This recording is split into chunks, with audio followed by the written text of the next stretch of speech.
Here with me now, Bill McGinley, former cabinet secretary in the first Trump administration.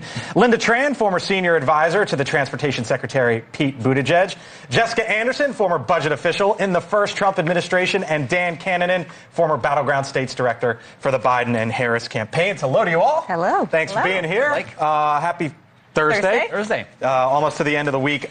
Remarkable scene just a little while ago. You had the president of the United States on the ground here in Washington, talking to the National Guard. Cue it up because I want the audience to see and hear it.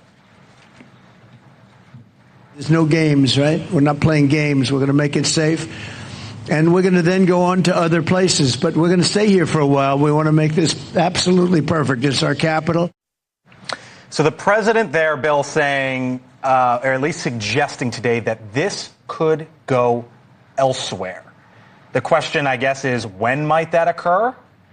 And where else? I think once he achieves his goals in Washington, D.C., he is going to look at crime-ridden cities like Chicago, Los Angeles, New York, some of the others that have really suffered under the weight of these crimes. I think it's important to note that the president wasn't only saying that he wants to make those streets safe again. He wants to beautify the city, and he wants to make it prosperous. I think it's the nation's capital. It's the only federal jurisdiction that we have in the United States, which gives him the authority to do this. But equally important, these kids, these families, these small businesses in Washington, D.C. deserve these safe streets so that the businesses aren't locking up household items because of the retail theft, so that people can go outside and actually engage in commerce and kids can have a safe neighborhood and get an education. How much further do you think he goes here? Well, I think he's laid it out, right? He's willing himself to take the streets. He showed that with his press conference just now. We don't know what the night holds for him is. But I think the story here is that you have 7 days without a homicide. That's huge for Washington, D.C. I work in D.C. I used to live here. We had to move our family out for fear of gun violence on the streets. And it's mostly the youths that should be in school or should be with their families. And I think that's where he turns next. And I think he does it hopefully in concert with some really great nonprofits that are in the city. You think he goes to other cities?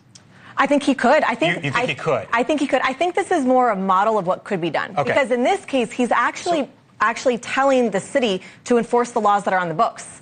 Other cities can make that choice, too. Other mayors can do that, too. Here's why I bring it up, though. Roll Vice President Vance earlier today in Atlanta.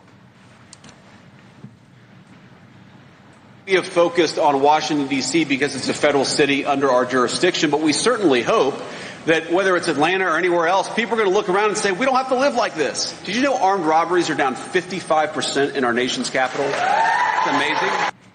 He was asked, Linda, about what could come next and didn't necessarily say we're going elsewhere. I don't know. I just wonder if this is D.C. only or if the administration does pursue other cities. I think it's very difficult to assess what the president has done with the D.C. police situation, National Guard mobilization, et cetera, without taking into context the moment he chose to do it and the actual data that we see here in D.C.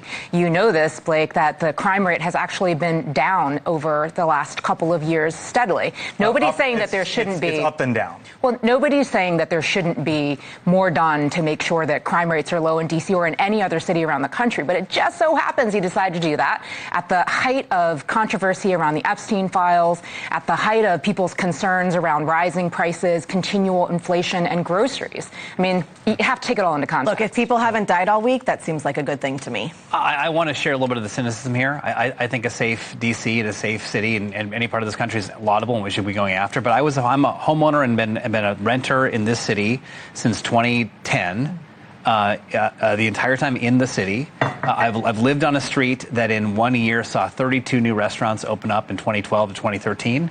And now I see tanks and heavily armored folks walking down those streets as a spectacle. And I think Linda's right. A lot of this is about distraction from bad policies and unpopular policies. And I want to point out a couple points of this.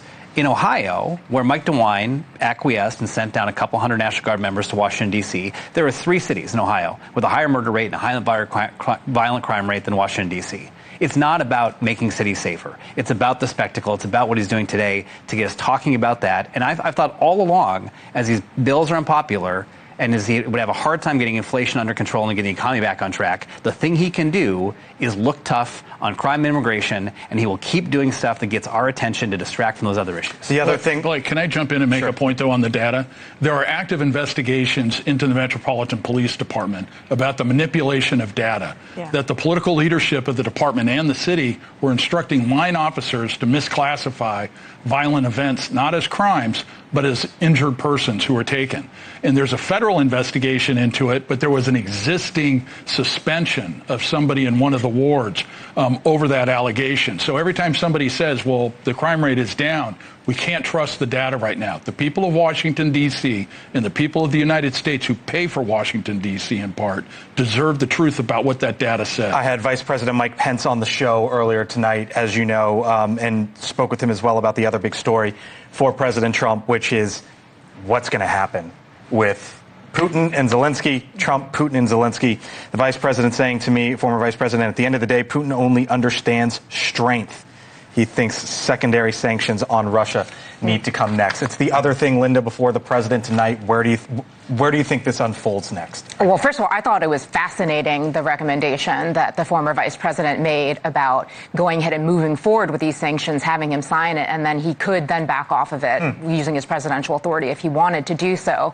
I think that if Vice President Pence, who has dealt with Donald Trump and dealt with all these foreign leaders, thinks that where we're going here is more violence and we're not looking towards peace coming out of Russia, then that's a real warning flag for everybody.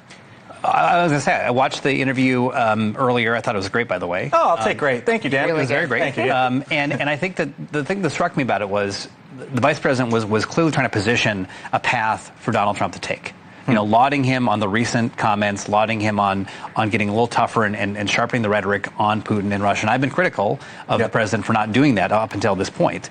And laying out for him a case that you should do this on the merits and on the politics. And I just wonder, and I do not know the answer to this question, whether the president sees that as a good case politically for him when Bannon and MAGA want him to get out of that world.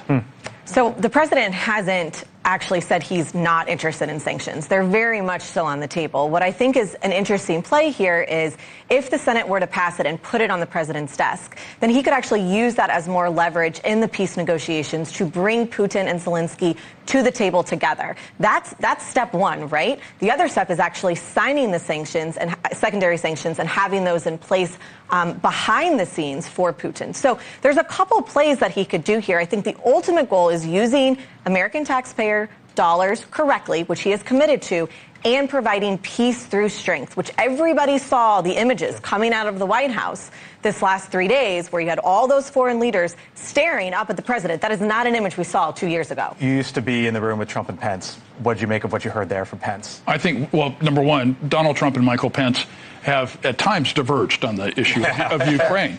And what we talked about earlier, Dan and I were watching it, I found it very interesting that Vice President Pence was actually applauding the peace efforts of the president. And I think what that tells you is that the establishment and a lot of people who are not necessarily MAGA who want peace in this conflict are supporting what the president is doing. And they also recognize that Donald Trump's probably the only one who could bring Europe to the table, who could bring Putin to the table, and Zelensky. Can I make a point about the real quick? That European leaders meeting? I took a different take on that. That was, I thought, all of Europe and Zelensky's gentle parenting Trump into a better posture. No, that's what I saw. No. That was peace through strength at its finest. I think there's clearly some sort of a cadence here of meet with Putin, meet with Zelensky, meet with the European leaders, then try to get him in a room. I don't know how all of this ends up. We'll all watch. Let's hope. Thank you, guys. Appreciate it. Still to come, other side of the break. I told you earlier this week we would know a lot more in 48 hours.